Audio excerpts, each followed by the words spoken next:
Hello दोस्तों, और आप देख रहे हैं द जॉब इन्फो। दोस्तों हम बात करेंगे यहाँ पे एनटीपीसी की, रेलवे एनटीपीसी की, जो 12th लेवल पे निकाली गई है।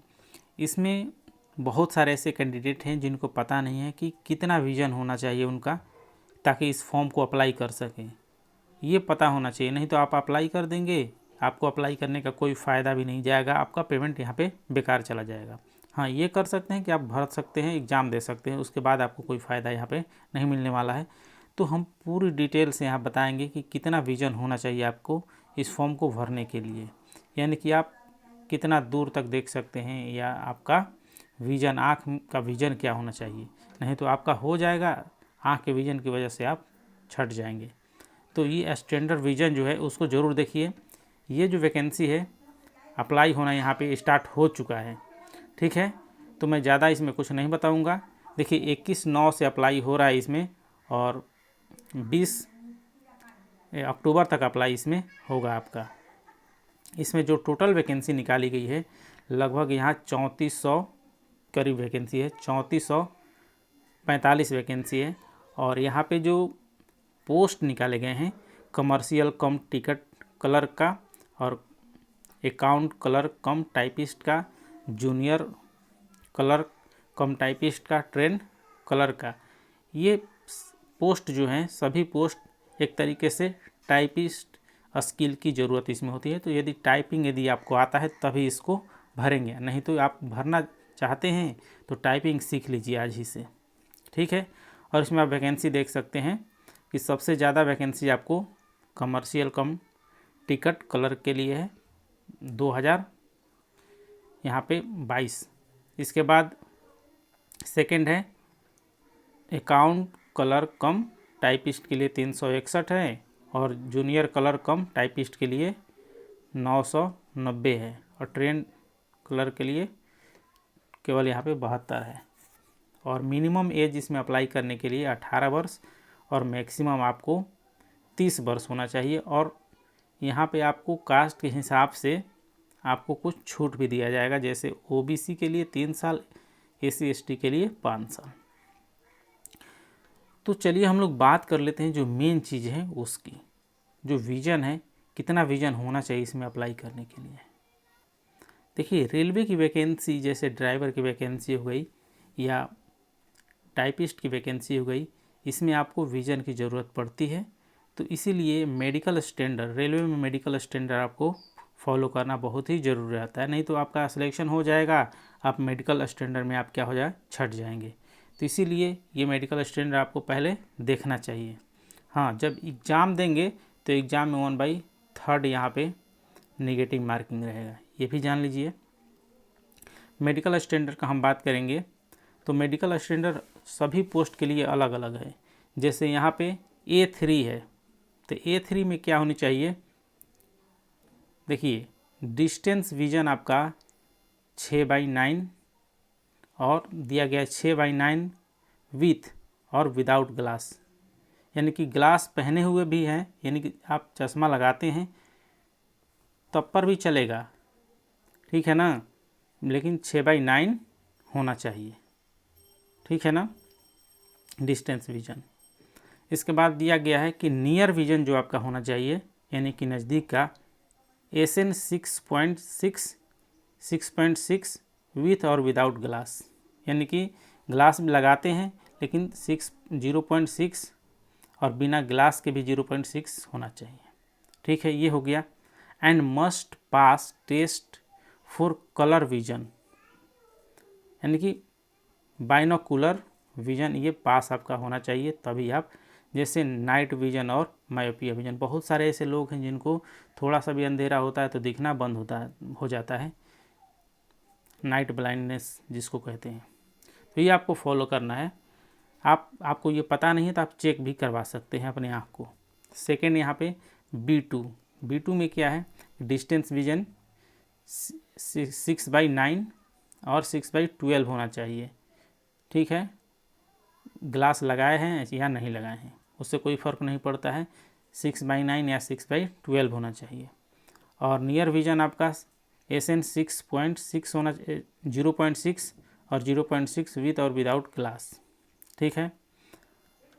और जब रीडिंग करते हैं, close work in request and must pass test for field of vision, यानी कि बाइनाकुलर विजन आपका होना चाहिए।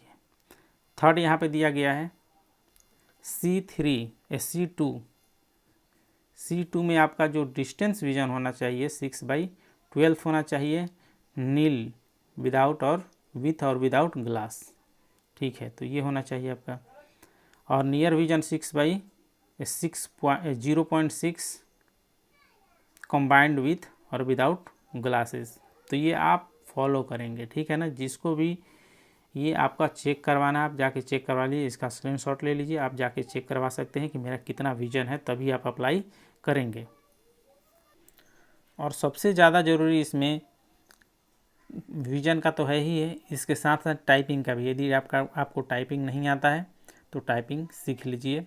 स्किल टेस्ट बहुत ही आपको टाइपिंग स्किल टेस्ट इसमें काम आएगा, क्योंकि ये जो जॉब है टाइपिंग का ही जॉब है। सेकेंड इसमें है जो आप फी पेमेंट करते हैं तो 500 रुपये लगेगा आपका, वैसे कैंडिडेट जो जनरल हैं OBC हैं। इसके बाद SC ST कैंडिडेट हैं जिनको यहाँ पे 250 रुपये पेमेंट करना है। अब देखिए यहाँ पे यदि आप एग्ज़ाम देते हैं तो आपका 400 रुपये यहाँ पे अमाउंट है रिफ़ंड कर दिया जाएगा, यानी कि CBT पहला जो एग्ज़ाम होगा वो अगर देंगे तो 400 रुपये रिफ़ंड कर दिया जाएगा, अगर नहीं देंगे तो ये रिफ़ंड नहीं होगा आपका। 2 स्टेज में एग्ज़ाम लिए जाएंगे। कंप्यूटर टेस्ट जो होगा आपका 2 स्टेज में लिया जाएगा। फर्स्ट स्टेज यहाँ पे CBT जो कराए जाएंगे उसमें देखिए आपको 90 मिनट समय दिया जाएगा। जनरल अवेयरनेस 40 रहेंगे, मैथ 30 क्वेश्चन पूछे जाएंगे और रीजनिंग 30, यानी कि टोटल 100 क्वेश्चन 100 नंबर के यहाँ पे पूछे जाएंगे। समय रहेगा आपका, ड्यूरेशन यहाँ पे दिया गया है 90 मिनट। 90 मिनट यहाँ पे एग्ज़ाम ड्यूरेशन 90 मिनट रहेगा। और ऐसे कैंडिडेट जो PWD कैंडिडेट हैं उनके लिए यहाँ पे 120 मिनट समय दिया जाएगा और निगेटिव मार्किंग भी यहाँ पे रहेगी, यानी कि यदि आप अंधाधुंध गलत करते जा रहे हैं तो आपका बहुत नुकसान हो जाएगा। ऐसे क्वेश्चन करें जो आपको लगता है कि हमको आता है, ठीक है ना। और अगर ऑप्शन एलिमिनेट करना चाहते हैं कि 2 ऑप्शन हम ऐसे ही काट दिए, 2 में से डाउट है तो उसमें आप मार सकते हैं। और इसमें सबसे ज़रूरी आपका है सिलेबस, ताकि आप तैयारी कर सकें।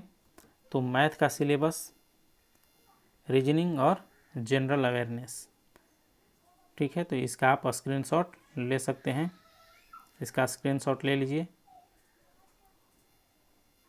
सेकंड जो आपका स्टेज होगा CBT सेकंड, इसमें भी आपको 90 मिनट समय दिया जाएगा।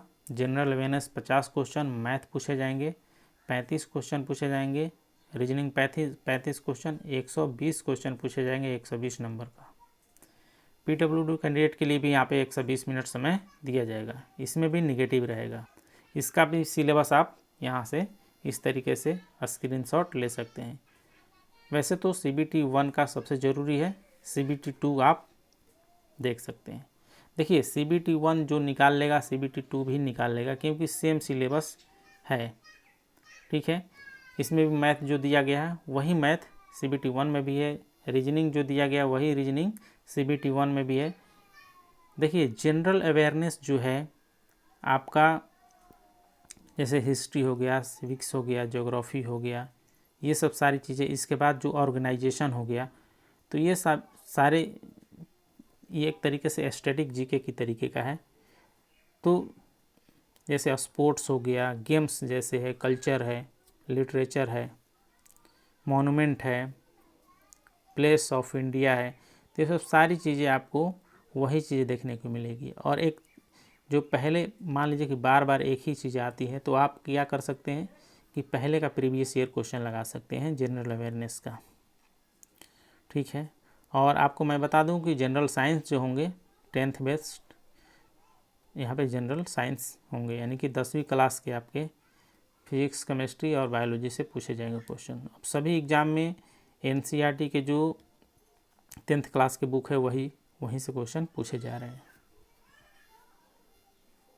अब यहाँ पे जो आपका स्किल टेस्ट जो लिया जाएगा वो यहाँ पे देख सकते हैं कि कमर्शियल कम टिकट क्लर्क के लिए यहाँ पे स्किल टेस्ट नहीं लिया जाएगा। किसके लिए है, तो यहाँ पे देख सकते हैं, यहाँ पे आपको अकाउंट क्लर्क कम टाइपिस्ट के लिए यहाँ पे टाइपिंग स्किल टेस्ट है। इसके बाद थर्ड जो दिया गया है जूनियर क्लर्क कम टाइपिस्ट के लिए टाइपिंग स्किल आपको सीखना है। यानी कि 2 पोस्ट ऐसे हैं जिनके लिए टाइपिंग चाहिए और आपको 2 पोस्ट हैं उनके लिए टाइपिंग नहीं चाहिए, जैसे कमर्शियल कम टिकट क्लर्क और ट्रेन क्लर्क के लिए इसमें टाइपिंग की ज़रूरत नहीं है। अब यहाँ पे देख लेते हैं कि ऐसे कैंडिडेट जो जनरल हैं, ओबीसी हैं, यानी कि जनरल और ओबीसी कैंडिडेट के लिए यानी कि 50% आपको 12th में 50% होना ही चाहिए। यानी कि 50% आपका 12th में है, 50% 12th में, तभी इसमें अप्लाई करेंगे। मार्क्स कम रहेगा तो अप्लाई नहीं कर सकते हैं। जैसे फर्स्ट पोस्ट में दिया गया है कि 12th दिया गया है और equivalent not less than 50% marks in the stage, यानी कि 50% से कम नहीं होना चाहिए। 50% से कम उनको है जो SC/ST कैंडिडेट हैं, एक्स सर्विसमैन हैं, ठीक है ना, हैंडीकैप्ड लोग हैं, तो इनके लिए 50% से मार्क्स कम है तो भी अप्लाई कर सकते हैं। उनके लिए पास मांगा गया है, इनको 12th में यदि पास हैं तो चलेगा उनका। तो वैसे ही सभी पोस्ट में दिए गए हैं। टाइपिंग जो होना चाहिए Hindi English computer based typing इसमें मांगा जा रहा है आपसे, तो ये आप ध्यान देंगे।